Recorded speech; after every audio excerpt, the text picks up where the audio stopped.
I froze with terror as the vision of blazing flames flashed before my eyes. Cat kicked the dead body and spat on it, before shouting something to the terrified villagers. But I didn't hear her words, as another wave of terror crashed against me, filling my heart with despair and my eyes with tears. I ran to Kim and wrapped my arms around her, ignoring her hand staining my white tunic with fresh blood. She looked at me, but her eyes felt empty, and her heart was shattered into pieces. I forced myself to sing for her, but my song faded as Cat walked over to us, picking up Kim's dagger from the ground and holding it in her hand before offering it back to her. Kim took a step back, standing between us, torn between my open arms and Cat's cold blade. I wished I were stronger. I wish I'd had the courage to reach out to her first, but I'd failed her, as I'd failed everyone else. Cat nodded to her and put her hand on Kim's shoulder, and their eyes met. I could hear Cat's words that chilled me to the core.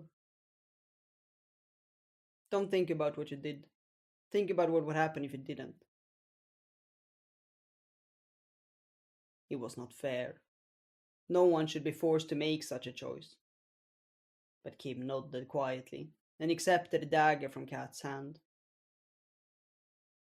I shivered when Cat reached out to me, but to my surprise, her touch was soft and quenched the flames that filled my vision.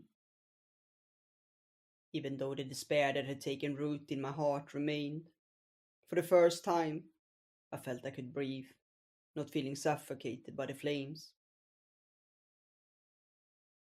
I dared to look around, feeling solid ground under my feet, and Cat's hand still resting on my shoulder. The villagers stood in front of their houses, every family huddled together. There was fear in the air, but also hope that shone brightly deep in their hearts. How could they be so happy, after everything that had happened? I looked around, but the body was already gone, and only a dark stain on the ground remained from what had happened. Yet I was sure it hadn't been a dream, even if I wished it was. An old man approached us slowly, leaning heavily on his stick, and he bowed his head before speaking, his eyes staying fixed on Cat. Thank you, she smiled.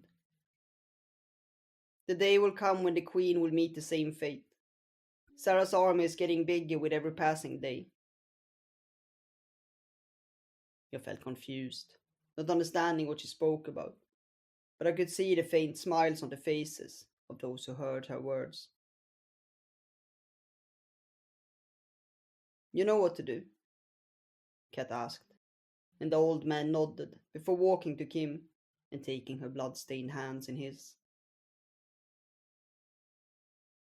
You're braver than all of us together, gal. He was a bad man. Kim shivered, and tears filled her eyes. Let's go. Cat's voice cut through the air, and we walked to the dead man's house as the villagers brought out sacks with supplies. I still couldn't believe what had happened just a few moments ago. It wasn't fair. It wasn't the world I wanted to live in. Kim led the horse from the stables and helped Cat load supplies on it before we said goodbye. It felt so wrong what had happened, but even I knew there had been no other choice. But doubt started to creep into my heart. Why did it need to be like this?